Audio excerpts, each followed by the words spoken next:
Praise the Lord. सबको जय मसीह की। मेरे प्रियो, सबसे पहले मैं आपसे एक गुजारिश करना चाहता हूं, एक निवेदन करना चाहता हूं। आप सब जितने भी हमारे वीडियो को देखते हैं, मुझे मालूम है कि लगभग 90% वही लोग हैं जो परमेश्वर को मानने वाले हैं। 10% बहुत अलग लोग हो सकते हैं। इस वीडियो में हम आपको बताने जा रहे हैं कि ये जो हमारा क्रांति है, हमारा अभियान है, इसका असर कहां तक पहुंचा है और इसका परिणाम क्या हो रहा है। इस वीडियो में जो आपका सहयोग मिलता है, जो लोगों तक शेयर करके पहुंचाने का काम करते हैं, उसका प्रतिफल क्या है, आज उस रिजल्ट के बारे में बात करेंगे। और आज हम इस बात पर भी बात करेंगे कि जो राजस्थान सरकार जो इस प्रकार के एंटी कन्वर्जन बिल जो असेंबली में लेकर के आया था और उसको जो पास कराने के लिए जो राष्ट्रपति के साथ में, राष्ट्रपति के पास में जो सिग्नेचर के लिए होता है, पास कराने के लिए जो जाता है, उस पर अभी तक कहां तक ये प्रोसेस में गया है और क्या होने वाला है, इस पर भी चर्चा भी हम करेंगे। और साथ ही साथ ये भी बताएंगे कि ईसाई समुदाय के अंदर में जो अवेयरनेस आई है, जो जागरूकता आई है, क्या ये जागरूकता कहां तक बदलाव को लेकर के जाएगा। इन तमाम चीजों पर हम चर्चा करेंगे। बने रहिए इस वीडियो में। लेकिन आगे बढ़ने से पहले एक निवेदन है, जो लोग इस चैनल पर पहली बार हैं, कृपया चैनल को जरूर सब्सक्राइब कर लीजिए, घंटी की आकृति को जरूर दबाइए ताकि हम जो भी वीडियो अपलोड करें उसका नोटिफिकेशन आपको चला जाए। और साथ ही साथ इस वीडियो को प्रत्येक लोगों तक के पहुंचाइएगा ताकि ये क्रांति आवाज हर जन तक के पहुंचे और लोगों के अंदर में परमेश्वर के कार्य ईमानदारी से करने का, वफादारी से करने का, अड़ने का और लड़ने का, ये दोनों का उनके अंदर में जज्बा आ सके।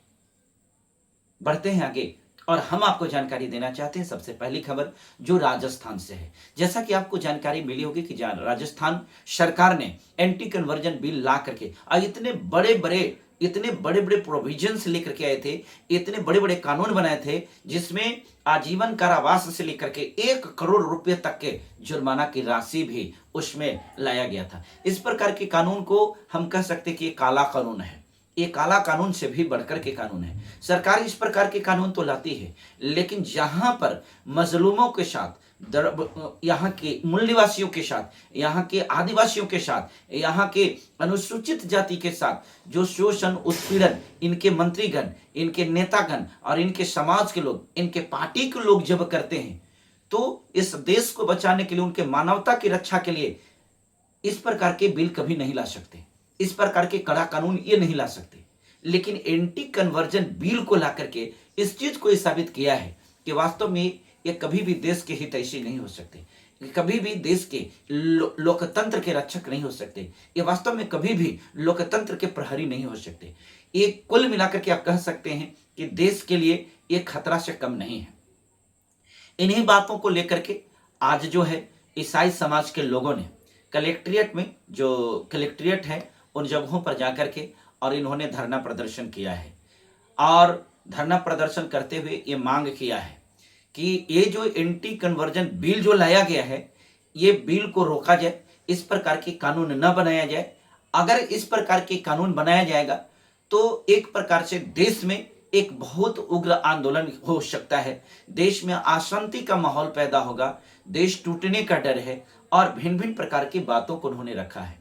उन तमाम जो इस धरना प्रदर्शन में शामिल थे, उन्होंने भी अपने वक्ता में, अपने भाषण में इस बात को बतलाया है।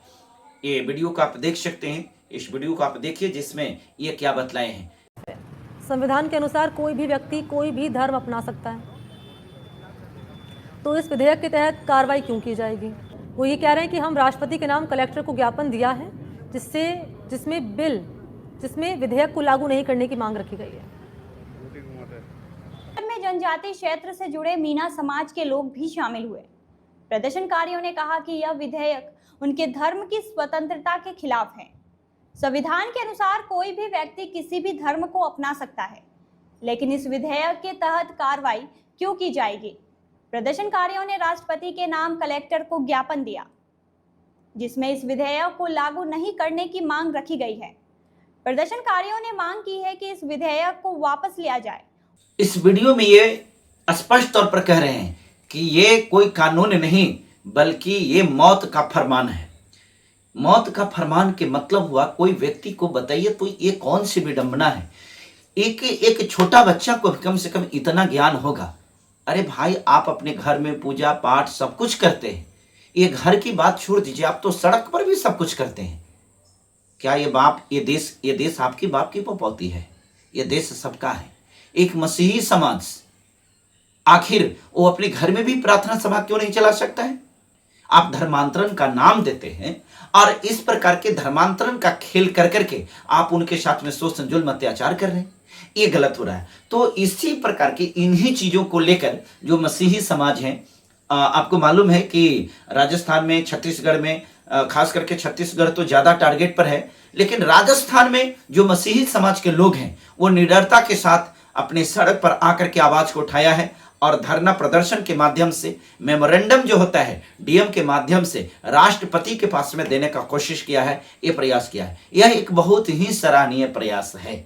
हम इस प्रयास का काफी धन्यवाद देते हैं। इस प्रयास को अप्रिशिएट हम करते हैं। ये एक बहुत ही अच्छा प्रयास है और हम आपको इतना जरूर बताना चाहते हैं कि ये प्रयास प्रत्येक जगह पर होना चाहिए। जहां जहां इस प्रकार के एंटी कन्वर्जन लॉ लाया गया है, ये आपके लिए मौत का फरमान लाया गया है। ये कहीं से भी कन्वर्जन का कानून नहीं है। ये कह सकते हैं कि आपके राइट्स को कुचलने का ही फरमान है। तो आपको समझने की जरूरत है, आपको जागने की जरूरत है और इस प्रकार से हर जगह पर, हर राज्य में आपको एक होना पड़ेगा, यूनाइट होना पड़ेगा और यूनाइट होकर के और आपको अपने अधिकार के लिए फाइट करना ही होगा। जब आप आगे बढ़ते हैं तो आपके साथ और भी लोग होते हैं, आपके समर्थन में आते हैं, आपको मदद करने के लिए आते हैं। परंतु जब आप ही खड़े नहीं होंगे तो फिर आपके साथ कौन होंगे? आज राजस्थान सरकार को भी मैं इस बात को पूरी होशो हवास में आकर के पूरी प्रकार से कह सकते हैं कि एक इंसानियत के नाते इस बात को बतलाना चाहते हैं कि देखिए, ये परमेश्वर का राज्य आपको रोकने से रुकने वाला नहीं है। ये परमेश्वर का काम आपके रुकने से रोकने वाला नहीं है। आप कितने दिन का हैं? 5 साल के हैं। 5 साल के बाद आप नहीं होंगे, ये गारंटी है कि आप नहीं होंगे। प्रत्येक ईसाई समुदाय के अंदर में, प्रत्येक जो वर्ग है, प्रत्येक मुस्लिम समुदाय के अंदर में, प्रत्येक जो सिख समुदाय है, उस सबको यह बात का एहसास हो चला है कि आप इनके नहीं हैं, आप किसी के नहीं हो सकते। आप जो हैं सिर्फ नफरत के बीज बोने वाले हैं। और याद रखिए, यह हकीकत है, ये देश के किसी के नहीं हो सकते। आज जो हाथ उठा करके, डंडा लेकर के और आज जो चर्च में घुस करके तोड़फोड़ करने वाले जो लोग हैं, ये आप ही में से हैं। आप ही कब कम्युनिटी में से भी गए हुए हैं। इनको माइंड वॉश कर करके, हिंदू जबरन बना करके इनके हाथ में हथियार थमाया गया है और आपके ऊपर प्रहार करने वाला आप ही का बेटा, आप ही का भाई है। सचेत हो जाइए और जागरूक हो जाइए। आपको जागने की जरूरत है और आपको लोगों को जगाने की जरूरत है, जैसा कि मैं कर रहा हूं। मैं लोगों को जगाने का प्रयास कर रहा हूं। मेरे प्रियो, मैं मानता हूं कि मेरे वीडियो के द्वारा अगर थोड़ा सा भी लोगों के अंदर में ये जागरूकता आ जाए कि नहीं, ये मेरा फंडामेंटल राइट्स है, ये हमारा अधिकार है, तो फिर मैं अपने आप को धन्य समझूंगा। जो प्रयास मेरा हो रहा है, मैं एक ईमानदार कोशिश कर रहा हूं परमेश्वर को, राज्य को बढ़ाने का, परमेश्वर के काम को बढ़ाने का। बहुत सारे लोगों ने अपनी बातों में कहता है ये जो भी हो रहा है सब परमेश्वर की इच्छा से हो रही है। मैं इस बात को मानता हूं, जो भी हो सकता है उसकी इच्छा से हो सकती है। तो फिर अगर उसकी इच्छा से ही हो रही है तो फिर परमेश्वर ने तो कहा है कि तू इस दुनिया के कोने कोने में जा करके और सुसमाचार सुनाओ। तो क्या ये परमेश्वर अपनी इच्छा के अनुसार नहीं कहा है?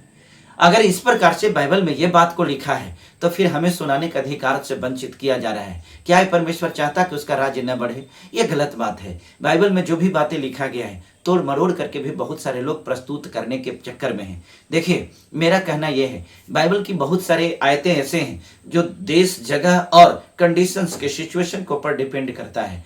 प्रत्येक जगह के लिए प्रत्येक वचन सुटेबल नहीं हो सकता है। आज मैं बता रहा हूं कि क्या इसी प्रकार के हालात किसी दूसरे जगह पर है? परमेश्वर ने जो बात किया पूरी जगत की बात किया है, तो क्या अमेरिका में इसी प्रकार की बात हो रही है? क्या और जहां भी क्रिश्चियन कंट्री है वहां इसी प्रकार के परसिक्यूशन हो रहा है? नहीं हो रहा है। इसलिए समय समय पर जगह जगह के ऊपर यह निर्भर करता है। बहुत सारे बाइबल के वचन प्रत्येक स्टेट्स में, प्रत्येक जगह पर लागू नहीं होता है और लोग नहीं मानते। जो लोग ऐसे हैं जो वचन को आधार बना करके बात कहते हैं कि परसिक्यूशन, सताव जो है ये परमेश्वर की मर्जी से हो रहा है, हमें उसका विरोध नहीं करना चाहिए।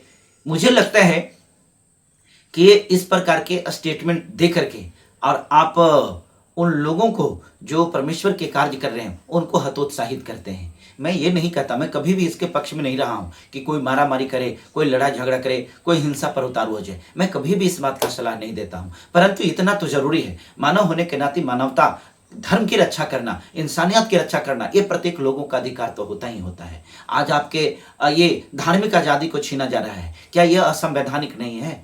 अगर आप बाइबल की व्यवस्था को मानते हैं तो लोकतंत्र की व्यवस्था संविधान है, हमें उसके ऊपर भी तो ध्यान देना पड़ेगा। उसमें भी तो हमारे जीने का अधिकार दिया गया है। आज हमारे सारे अधिकार को छीन लिया जाएगा, हम कहाँ रहेंगे? आज हमारे बाइबल छीने जा रहे हैं, आज हमारे चर्चेज को तोड़े जा रहे हैं। आप जो वो कह रहे हैं, देखिए कितनी जगह पर चर्च बंद हो चुकी है, अब गृह कलीसिया को भी बंद की जा रही है, यहाँ तक कि ऑनलाइन प्रेयर को भी बंद किया जा रहा है। तो मैं वैसे धर्म गुरुओं से आग्रह करना चाहता हूँ, आप मेरे बड़े हैं, आप बहुत महान हैं, हम आपको बहुत इज्जत करते हैं, आपसे तो हम सीखते हैं, लेकिन आपसे गुजारिश है, आप हिंसा करने के लिए किसी को नहीं कह सकते, लेकिन बाइबल की वो आयत जरूर बताइए जिसमें दाऊद ने कहा था कि उसने कहा था कि जितना बड़ा से बड़ा सैनिक जो है वो मेरे ऊपर मोर्चा खोल ले, लेकिन फिर भी मैं डरने वाला ना हूं।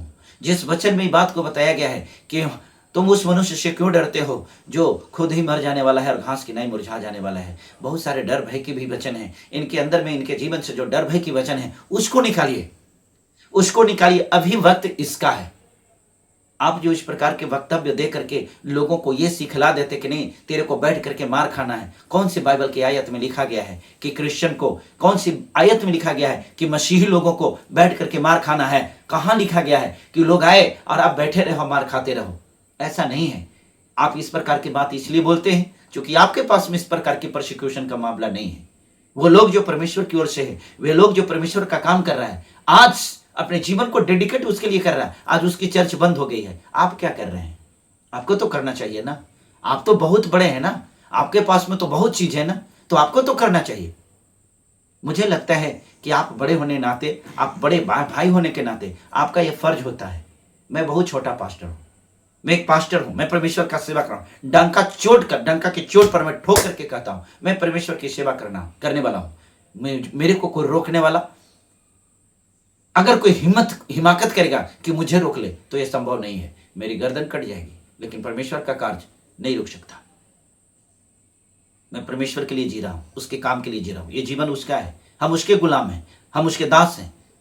उसके काम को करने से मुझे रोक देगा कोई? ऐसा नहीं हो सकता है। मैं करके रहूंगा। एक छोटा पास्टर होने के नाते मैं अपनी बहादुरी के साथ, अपनी ईमानदारी के साथ, जो मुझे लगता है जितना परमेश्वर मुझे काबिलियत दिया है, मैं उसके अनुसार परमेश्वर के लोगों को जगाने का काम कर रहा हूं।